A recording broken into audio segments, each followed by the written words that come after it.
A lot of people have questions lately about face masks, like how they should be used and how much they actually protect you. So let's break this down for you. First up, the different types of masks.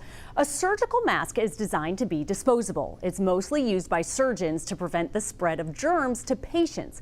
And because it has a loose fit, it does not work as well protecting people from those germs.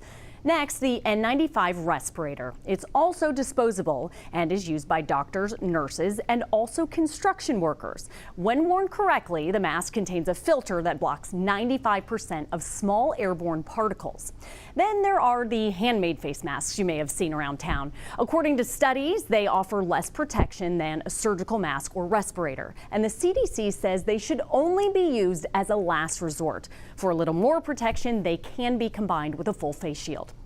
As we mentioned, both surgical masks and N95 respirators are disposable. Just like the gowns, they're supposed to be thrown away after each interaction with a patient.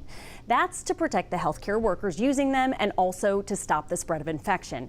Right now, we're hearing reports that workers in some of the hardest hit hospitals, though, where those supplies are low, are having to reuse those items for up to 5 days.